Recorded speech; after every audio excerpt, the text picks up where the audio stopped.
This conference will now be recorded.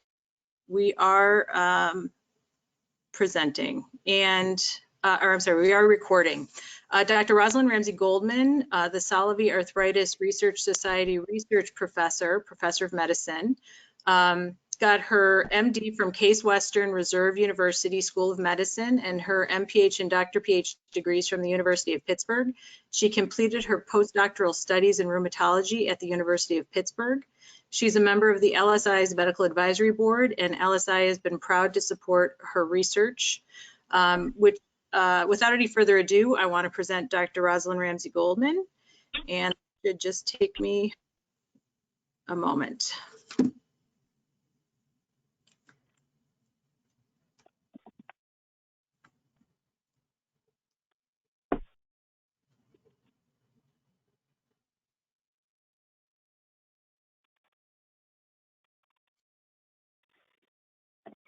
There she is. Sorry about that. There you go.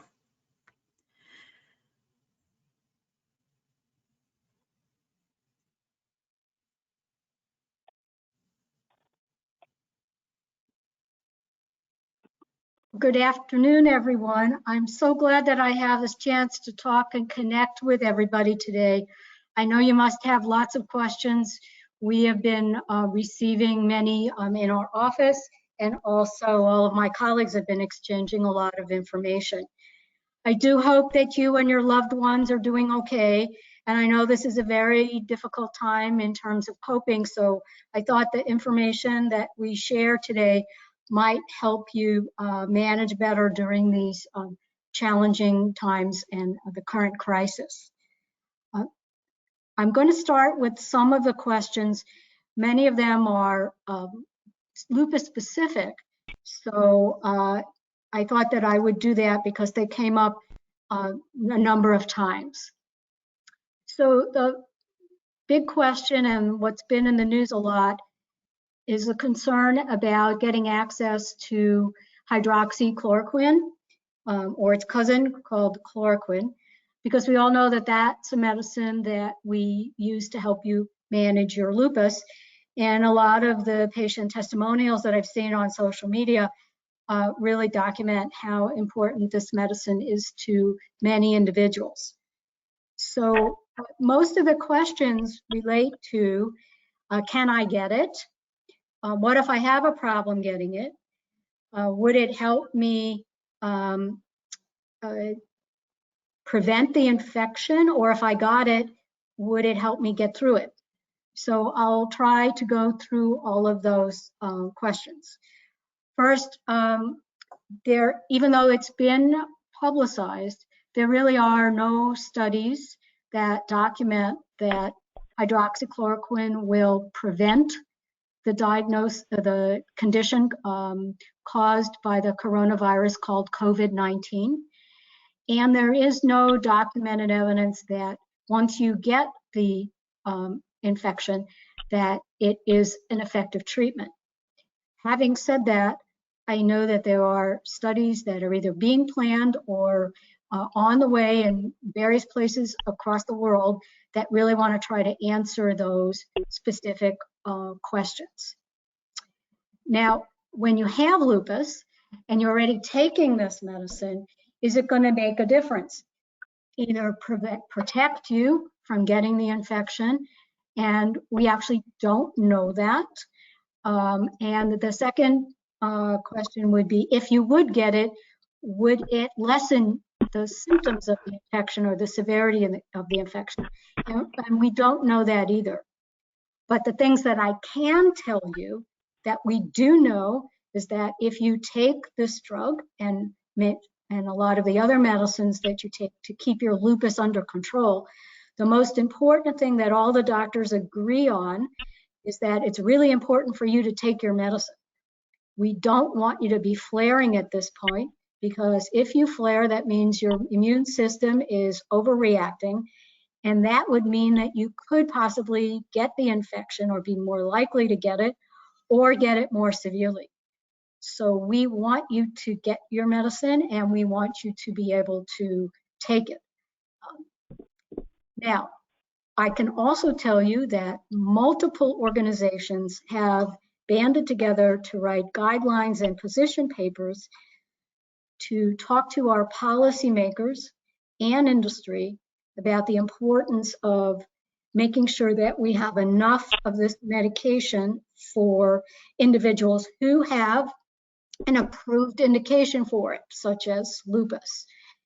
And we do know that there are manufacturers who are promising to make more of the medication. And we've asked policyholders and all individuals to work with the experts who are the rheumatologists using this medicine to make sure that we have fair resource allocation of this, not only for our patients who need the drug, our patients with lupus, but also to use it under supervision and ideally in a clinical trial if somebody does have the COVID-19 infection, so that we learn how to use it properly and to see if it actually does work. So there's lots of concern about this, lots of things we don't know, but I'd like you to focus on the things that we do know. Well, we want to keep you out of the hospital. We want to keep your lupus under control as best as we can. That means that we want you to take your medication, and if you have problems trying to get it, please let us know. I've been working with the LSI, and all of us have been sharing resources where we know that the drug is available. And people are continually updating that list, and I believe that is on the website as well. So we're here to work together to make sure that all of you get the treatment that you need. Other questions relate to how about your increased risk. And there are high-risk groups that have been identified. The high-risk groups are individuals who have comorbid conditions, including those who are immunocompromised, which would include autoimmune diseases and also lupus. This would also include people who've had transplants and need immunosuppressive medications, and also individuals who have heart and lung problems. People who are over age 65 are also at increased risk, and the older you are, the higher the risk. And if you live in a long-term care facility or in very close quarters with lots of people, that may also increase your risk.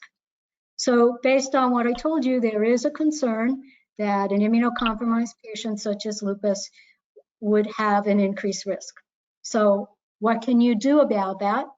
In addition to what I just mentioned, is to make sure that you are in contact with your doctor and you are taking your medications, is to please follow the public health guidelines that we've all been talking about, with frequent hand washing and appropriate 20-second hand washing. Also, you can use hand sanitizer, and you want to wash all high-touch surfaces. You want to stay away from people who have any symptom suggestive of a respiratory infection, particularly someone who might be coughing. And you want to also stay away from people who actually have been documented as having the infection. The other things that you can do to help you are to try to maintain some level of calmness or wellness. And I know that's a big ask when you're already under stress having lupus to begin with, and now you have to worry about this infection. But there are lots of strategies that you can use to try to give yourself a break and to try to manage your stress. There are lots of things online if you want to use that, which would be meditation or yoga. But another thing that you could do is exercise. Now you're going to say, how can I exercise if I'm in pain or I'm really tired? And what I really mean by exercise is try to be physically active within your day. Even if that means just standing up for a few minutes and then sitting down, that's okay. How can you exercise when you have to stay away from people? Well, if you're well enough and can walk, Even a walk around the house or a walk around your block or around your neighborhood would be just fine. So I'm not talking about going to a gym, which you can't do anyway, and working out, like an athlete, but it is important to try to move your body. And I gave you some other suggestions about how to exercise your mind. Talking and getting information is also important. And if you do have a chance and want counseling, you can try to arrange that also. There were some questions that related to the workplace, and I'll talk specifically about healthcare professionals first. And all of us feel, what can we do? Not only, to take care of ourselves, take care of our families, but, based on our jobs, what can we do, to help society in general? Well, I think if you have, if you are in a high-risk group, that you might want to speak with your physician about what exactly you should think about when you are trying to decide if you want to work. I could certainly understand if you would not want to put yourself on the front line, but I can tell you that in order for those frontline workers to do their job, there's a lot of infrastructure and support that can be done to make their jobs easier. So could you volunteer, let's say, and help a call center? Could you do some work away from the patient care areas, but still make sure that you are safe? So those are things that you can talk to your employer to see if that's possible. And if you feel like you really can't work, you should talk with your doctor to get some documentation about what your restrictions might be based on your illness. So we certainly don't want you to be adding to the hospital population by exposing yourself to something where you might be more likely to get the infection. On the other hand, there probably are some things that you can do to help the overall good and for society to decrease the severity of the infections for the community at large. The recommendations that I just made for healthcare providers really apply to any kind of service job or what's considered to be an essential occupation. So again, I think a good communication with people who you have to report to for work would be very helpful, as well as also talking to your healthcare provider. Well, let's say you might be exposed to someone who has the COVID-19 infection. What should you do? First of all, you want to take care of yourself, which would mean that you want to isolate yourself at home. And the best thing to do is, if you had a separate room and a bathroom that you could use, that would be ideal. If you can't, then you want to wear a mask when you're walking around the house. And you want to make sure that you're washing your hands in any high-touch areas like doorknobs, lights, things like that are wiped off frequently, so that there wouldn't be anything that you might touch that might increase your risk of infection. You may also want to have your food prepared separately or delivered to you, so that you don't have to interact with anybody who has the infection if they happen to be convalescing at home. If there's anything extra that you might need to do, you might have to talk to your provider, your healthcare provider, or the provider of the person who is ill.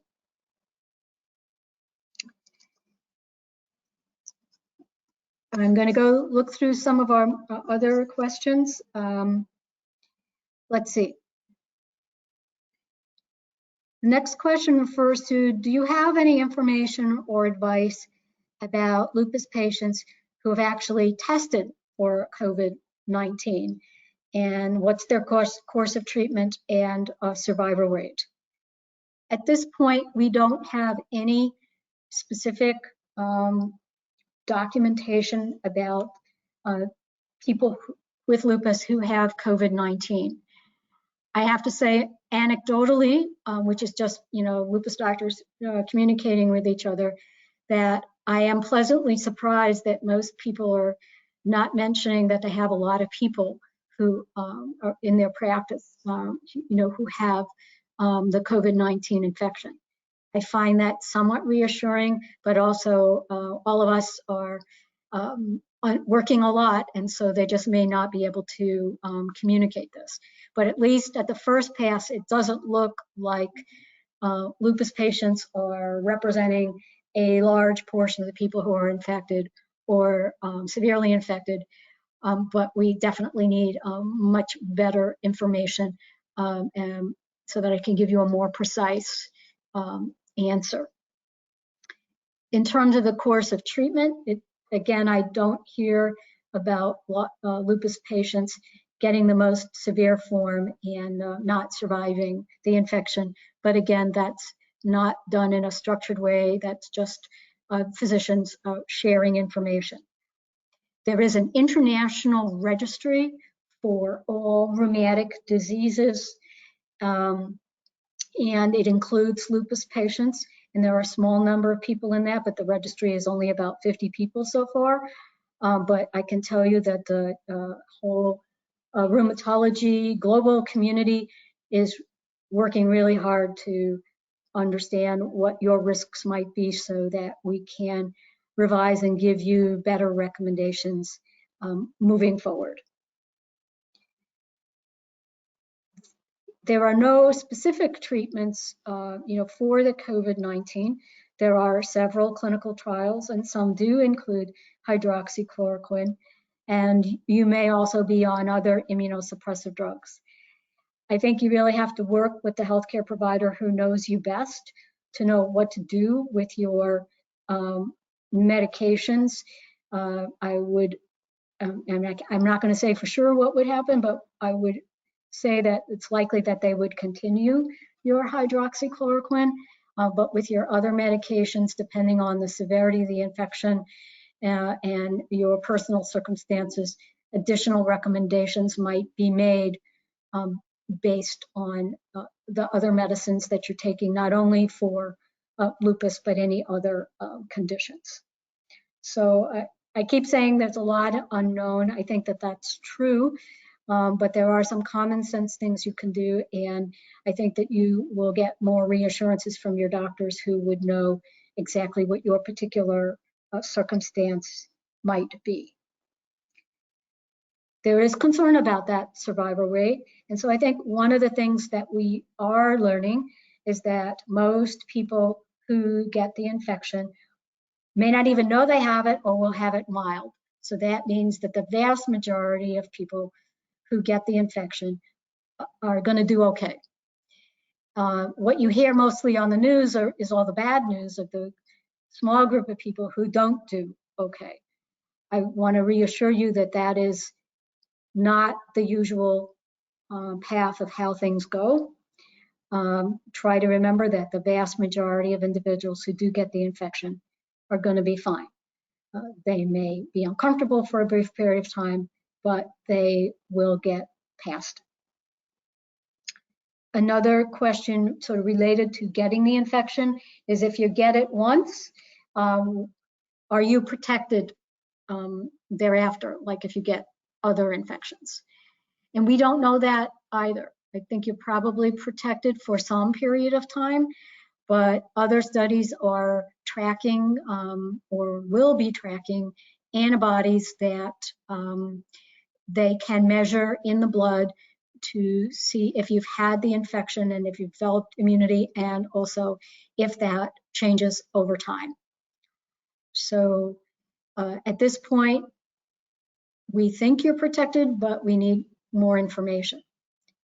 This virus can be tricky, and so if somebody is infected, they may you start to feel better, and then a short time later they feel worse again.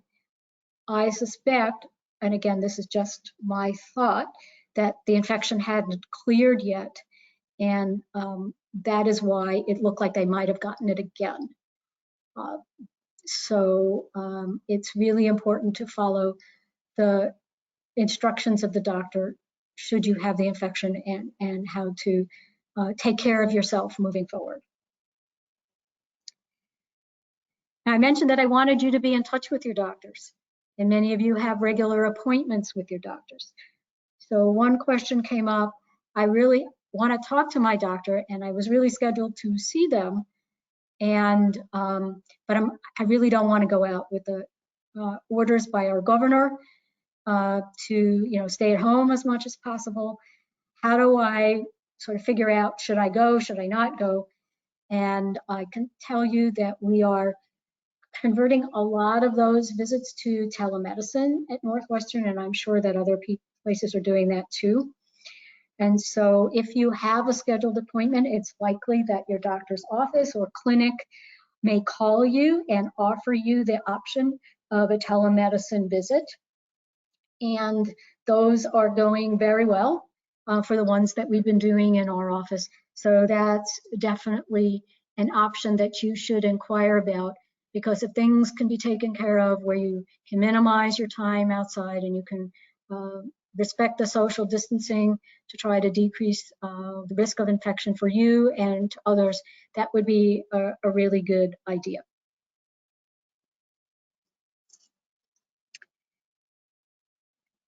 I have some general comments just about how the infection is being handled here in Illinois. I personally know or have connections with the people who are involved with the Illinois Public Health Association and also the Illinois Public Health Department, and also Chicago, the Commissioner for Chicago. I can tell you that Illinois has been at the forefront of trying to get things organized as much as possible to decrease your risks.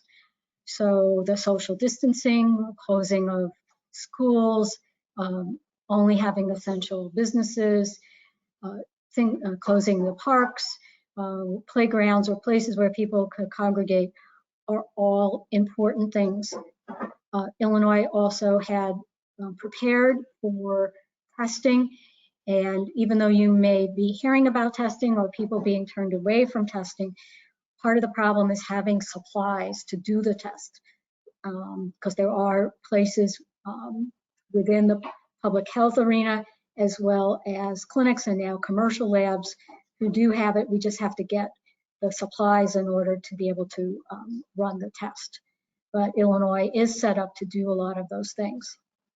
For those of you who live in the Chicagoland area, you know that they are setting up McCormick Place as a healthcare facility, particularly for those individuals who may need healthcare for other reasons other than COVID, and they could also take care of the milder cases for people who don't need the acute care. And so I've been watching them build this facility in that arena, and I'm really impressed with how this community is trying to get together and try to manage the large number of people who are going to need those kinds of services.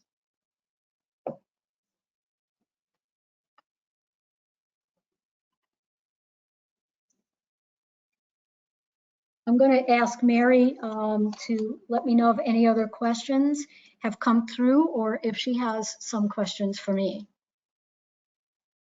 Hi there. Hey, Mary. Oh, you know what? I just hit the wrong button. Imagine that. Sorry about that. We do have some other questions, and one question I had, you have seen the news where they've said that there was somebody, I can't remember what state he was in, but he was diagnosed with COVID, and he continued to test positive for it for like 28 days. Like, you know, they say typically 14 days. So if you test positive for COVID, they're suggesting 14 days, but apparently you're going to get retested multiple times. Is that right? Before they give you the Yes. all clear? Yes. So with the We'll have shelter, multiple tests.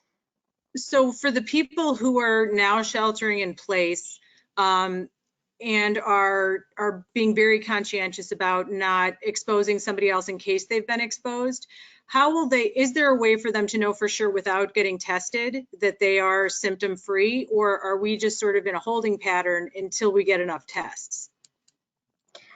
I think once you get tested, that does put you in a group that is potentially eligible to get tested. You're considered, you know, high risk. We do have monitoring programs where they ask you, you know, about your symptoms, and there's a period of time where we don't want you to have any fever, a minimum of 3 days, and we also want you to have a week, you know, where you're not having any symptoms. So we may have to use the second choice, which is working with monitoring with a series of questions and a time period to estimate when you might be clear. But I do know that at least for people who need to go back to work or a healthcare provider, you need to be tested and cleared before you can go back to work. So I think people are really trying hard to get that test availability so that we can give people the most precise information and guidance. But monitoring your symptoms is going to be really important, and you want some prolonged symptom. You just don't want to feel good for 24 hours. That's not going to be good enough. Okay. Another question, in Colorado, they're doing testing to find the people who have already recovered so that they can donate blood and then extract the plasma and then use that in the treatment in the severe COVID cases. Do you know anything about that? Yes.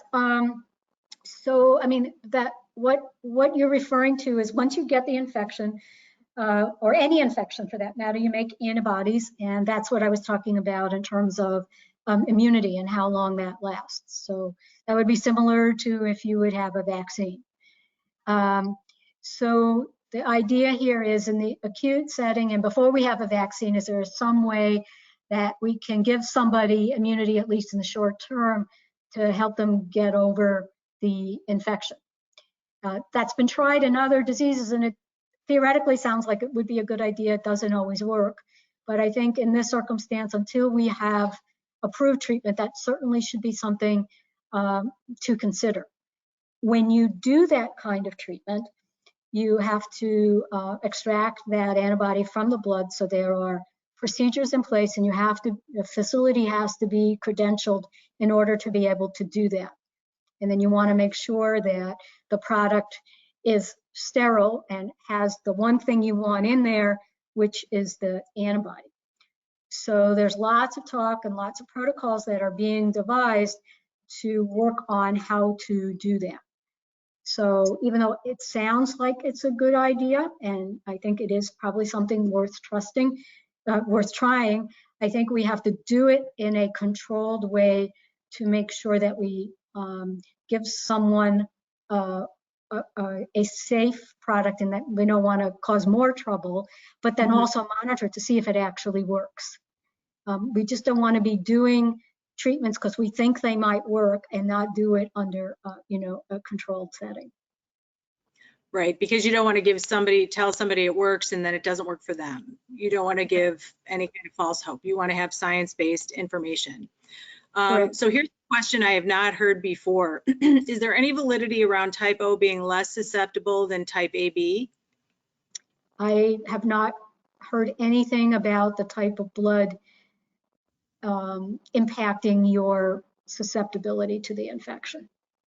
Okay.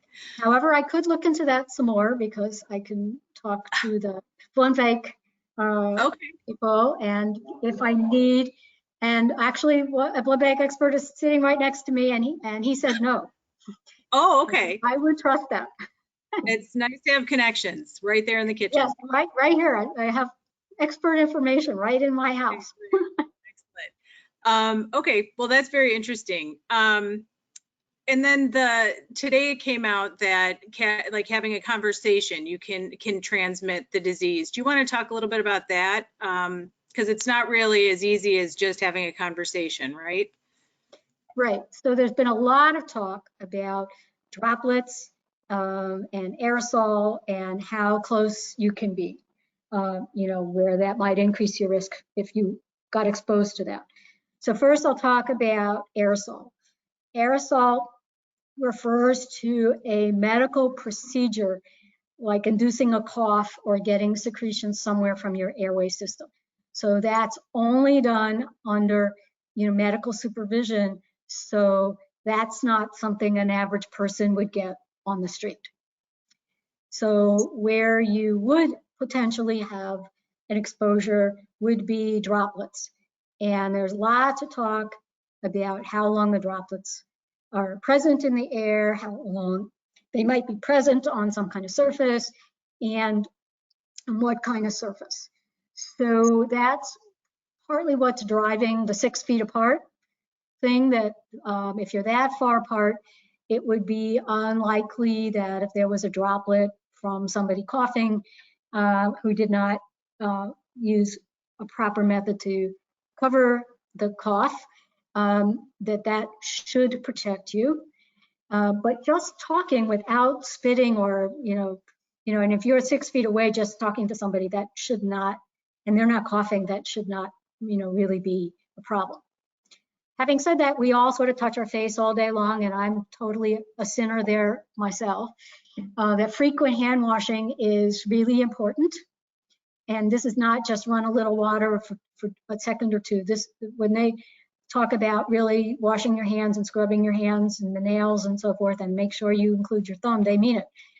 Because there is a scientific explanation for why that would work should a virus particle get on your hand, and I'll talk about that in a second.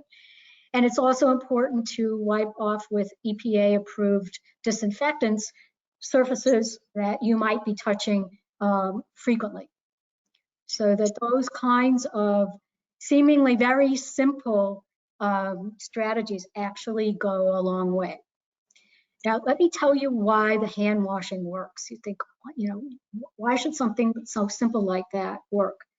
And the reason is this virus has these little spikes on its surface. And those little spikes are what attach to the cells when it gets inside your nose and gets down into your lungs.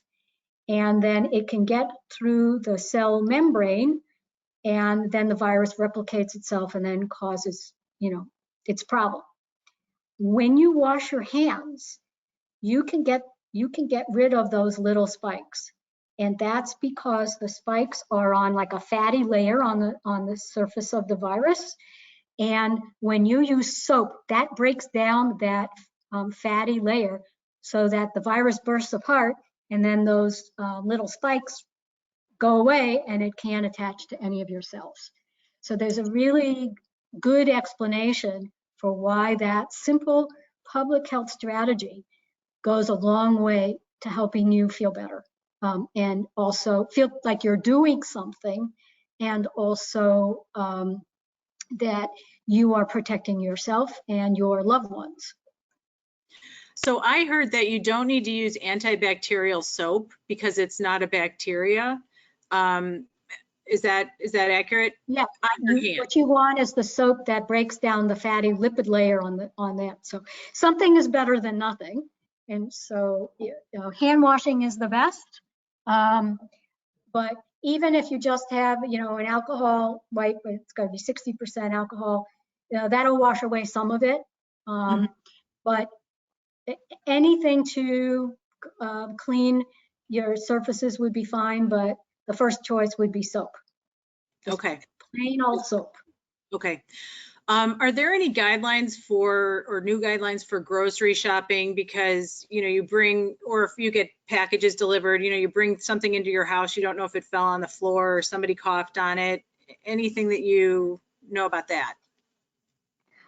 In terms of the grocery shopping, the surfaces would be unlikely to hold those droplets with potential viruses on them for any prolonged period of time. What you want to do is avoid, the person-to-person contact if they drop it off. But what you can do, and what I've seen on video, is if you really want to totally protect yourself, is you bring the package in, you wipe it down, and then you actually have a clean surface that you've just cleaned in your kitchen or wherever you're going to unload things. And then as you take things out of the box that has the delivery items in it, that you open the bags and put it into your cleaned containers and wipe them. Okay, because they really So don't know how. Really, really careful, but most of the time, the kinds of packages that you would be getting, the virus can't survive for that long. Okay, so that was my next question. I thought they didn't know how long, because if you watch CNN, they have varying different stories, and none of them are, they're not based in hard, serious science, because it hasn't been around long enough for them to test. Like if it's 3 weeks or 6 days or 3 hours, you really don't know. So the best idea is just to make sure you wipe everything down, especially like doorknobs or light switches, things like that, right? Because Yes. there really isn't any definitive time frame.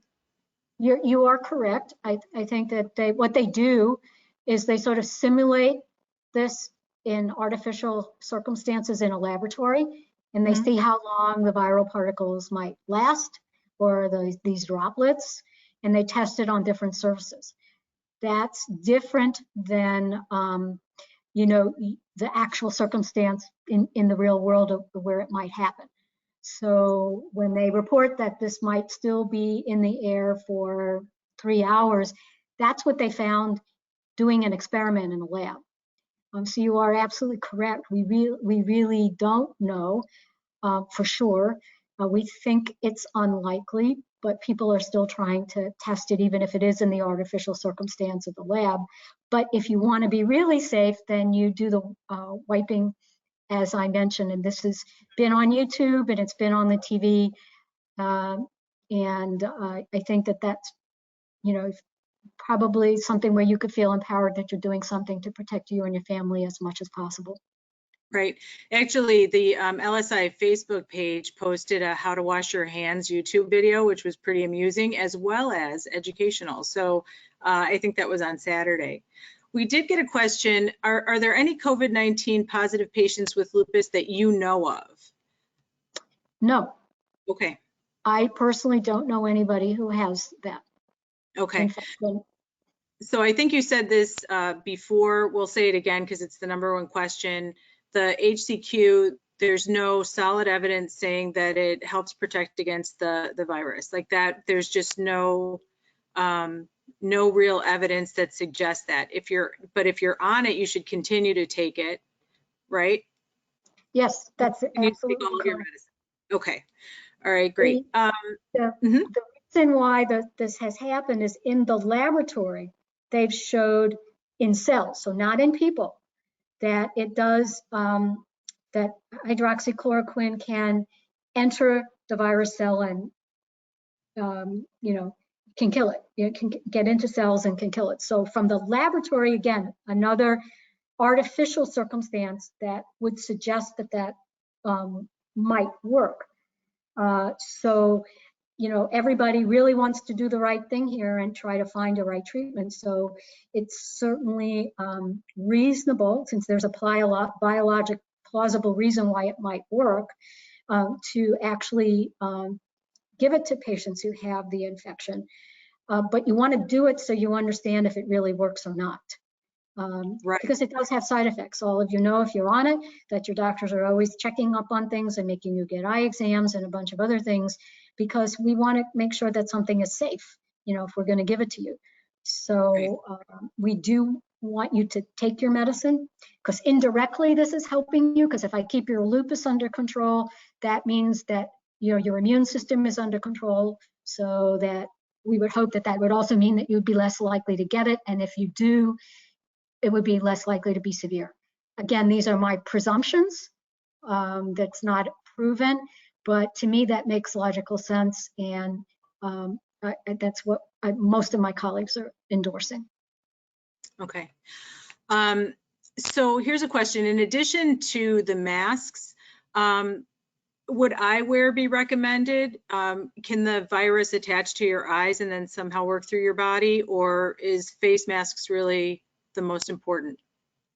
I think face masks are the most important because that, at least reminds you not to touch your face, and also, would protect you in case somebody is coughing. Less likely to have the droplet fall on you, it's going to fall on the mask. The virus can be in tears, though I'm not sure that that's totally proven yet. And the reason why the healthcare professionals wear goggles is because they're taking care of the really sick patients or those who are getting procedures that, they could get exposed to because of the procedure, not necessarily, because of, they're protecting themselves or they're touching patients who would have a large viral burden. And so that also protects them from touching their eyes so that they don't touch it. So for the average person out in the community at home, you don't need, the fancy eye goggles.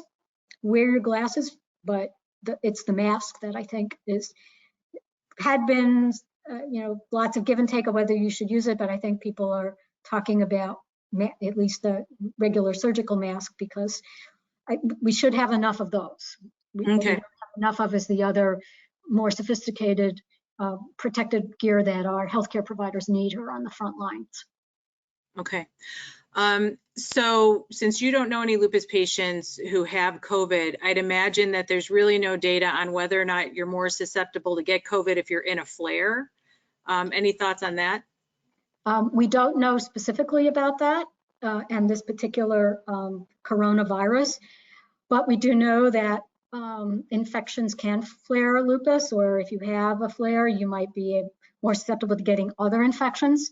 So I think that we're being cautious and making that assumption and would err on the side of being more cautious and careful rather than being lax just because we don't know. Right, sure. So another question, I'm an RN with lupus and take Cellcept and prednisone daily. I have taken myself out of the clinic setting. Any thoughts why I have struggled getting my established PCP, rheumatologist, and nephrologist to write any documentation legitimizing my increased risk to allow me to stay home? Sorry, I'm not sure if you can really answer that question. I think, you'd have to work with your healthcare provider. I can't comment on why people will or will not do that, but I think the most important thing is to have communication and continue to interact and see, what compromise you can make. Okay. I see on the chat that you asked about eyewear in the emergency room. Well, I think that's true. When that's the circumstance where you're in the healthcare setting, where there's more of a chance that there are, that the person touched their eyes, that they might cough. So yes, that's where you would wear the eyewear. But just walking around the house or going to the grocery store, I don't think you have to do that. Okay.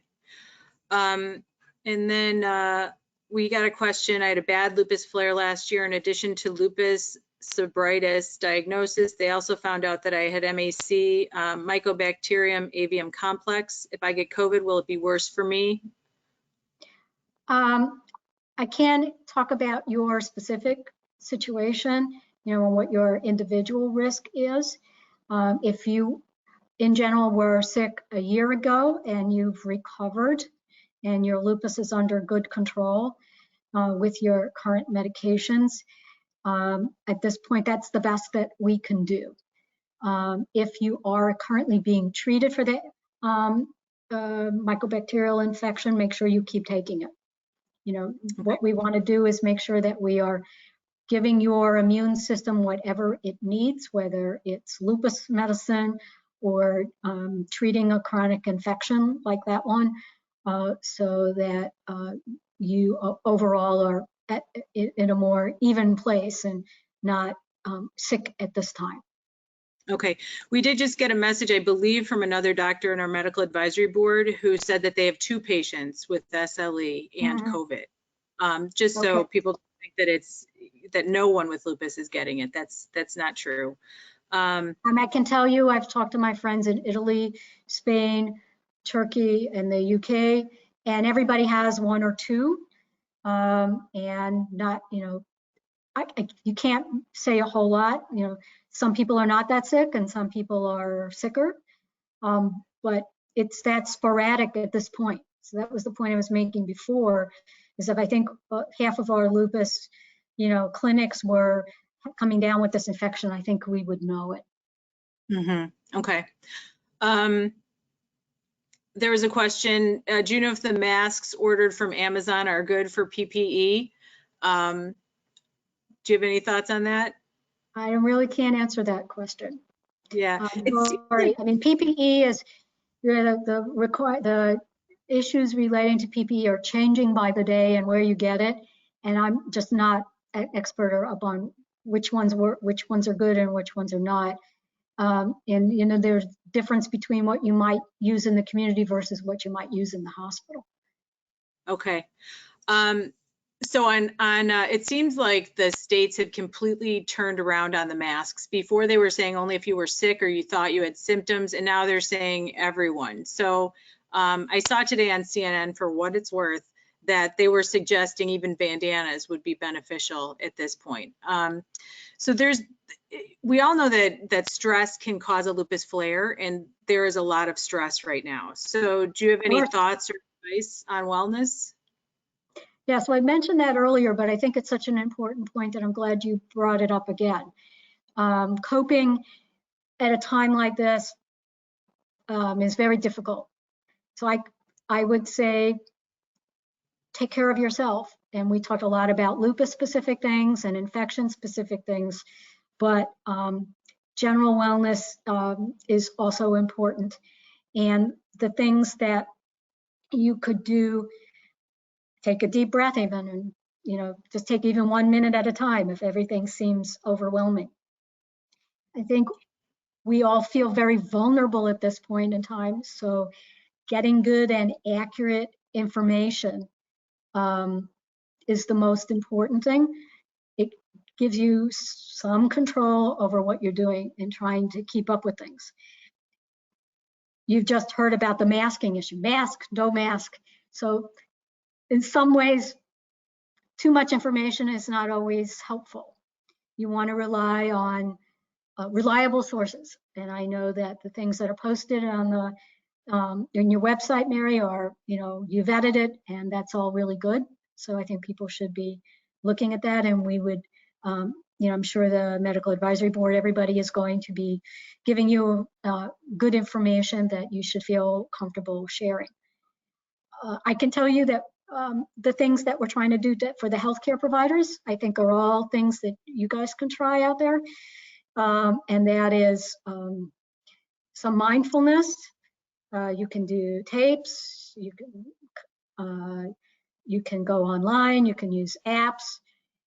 If you have already have a relationship with a counselor, you should do that.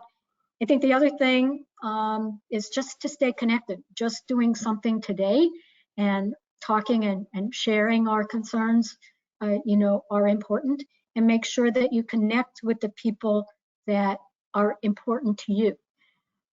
So we've talked about this social distancing, and I'm not sure that that's the right way we should be describing it. It's the physical distancing, not large groups of people, and not being really close to people that are really not in your family. So it's really physical distancing, but actually social distancing and connecting with people is actually really important, whether it's faith-based, communities, support groups, your friends. I've heard from people that I trained 15 years ago checking up on me. These are my trainees. But then I get good news, like somebody just had a baby, or somebody just got married. And those, just a smile like that makes a really big difference in your day, and it sort of breaks up oh my God, I'm, worried about this all day long. Let me talk a little bit about exercise, because you've probably heard about that. So when people talk about exercise, you think, oh my goodness, I have to go in the gym. I have to work like an athlete. I'm not thinking about exercise that way.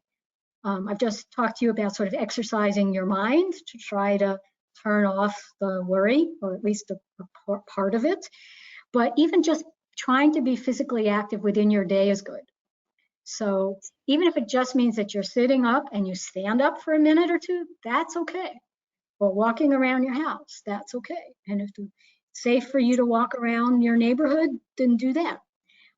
Just getting up and moving is good. Okay. And obviously, we can't go to gyms right now, unless you happen to have one in your house and you're the only one using it. But try to think about take an extra walk around your house before you pick up something, or make your lunch or your dinner. If you're able to do that, moving around is important. Okay. And maybe set an alarm on your phone and stand up make sure you stand up every hour. Yeah.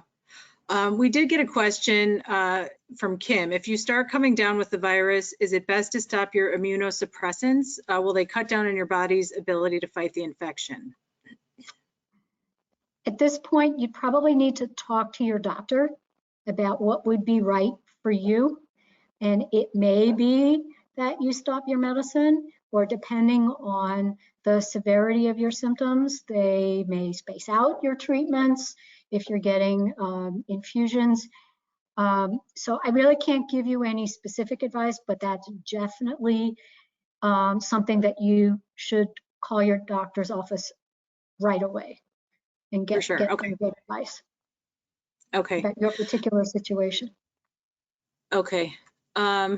All right. So the medical advisory board member said again, 47 patient data on global COVID rheumatology registry, most in low disease activity or in remission, and 100% are alive. So yeah, that's from another, so positive news, but certainly not immune to COVID. Nobody's immune to COVID, even if you're taking HCQ.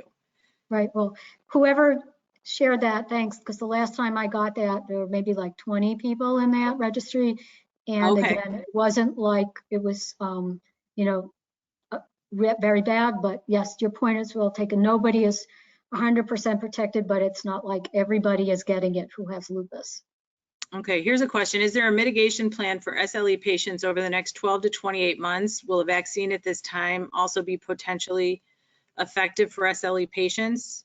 Would there be a different vaccine for SLE patients, or?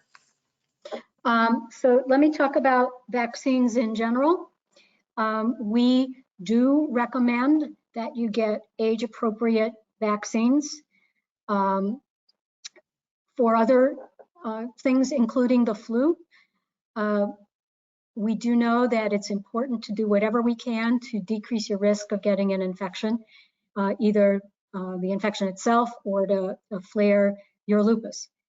I'll give you an example from the flu. If you have lupus, you do develop immunity to it. It may not be as much as somebody who doesn't have lupus or on immunosuppressive drugs, but you do get some response. So as they are developing the vaccine, as long as it's not a live virus, and I doubt it, that's the one time we say don't get a vaccine. And I'm assuming at this point that it's not going to be a live virus vaccine, that it would be something that lupus patients could get. The dosing of it, all of that, would need to be addressed moving forward. But we definitely make sure that you get age-appropriate vaccines that do not include live virus, because lupus patients can mount a response, and some response is better than nothing or being unprotected. Okay, wonderful. So we only have a couple minutes left. Did you have any closing thoughts or something that you want to leave us with? Well, what I want to leave you with is that it's really important to connect, and either amongst yourselves or with the Lupus Society of Illinois or with your doctor, because the more you know about your particular situation, I think it will help a bit. I can certainly understand why everybody is, on edge these days. It is a very scary time for me too. So I think you've heard this before, and it's going to sound trite or cliche, but we are all in this together. And if we work together, I think that we will be able to get through this. It'll be bumpy, but I think that we can do this. And I really can't emphasize enough the importance of the public health measures and the washing of the hands. I would dare any antibiotic, any bug to still stay on my hands the amount of time that I've washed it. I'm not telling you anything that I am not doing myself. And I'm sitting at home, and I've been out twice in 2 weeks. And that was to take a walk around my neighborhood and to pick up a car. So Right. Oh, I'm doing everything the way I am telling you to take care of yourselves. And I might go to my office this weekend to pick up material so that I can still work at home, but I'm going to go, in the morning when nobody else is around. yeah. So I'm practicing what I'm preaching, yes, this is for what really it's worth. Yes, thank you so much. I really do appreciate your time and your expertise. You've always been very generous with the lupus community, and we really appreciate it. I did want to say just a couple of things about wellness. We do have support groups, so you can go to our website, lupusil.org, and check out our support groups. We're also going to be increasing our individual peer support program, so keep an eye out for that. If you haven't signed up for our e-announcements, please do so, and you'll find out about it right away. We do have another educational event regularly scheduled for April 28th. If you didn't get your question answered in this hour, please forward it on to me, and I will forward it on to Dr. Ramsey Goldman, and we'll get you an answer for it. But I just want to thank you so much for all of your time and energy. I want to thank everybody who called in. Again, this whole presentation will be has been recorded, and we will post it to our website very shortly. Thank you again, and until the next time, be well. Everyone be well. Thank you. Thank you. Bye-bye.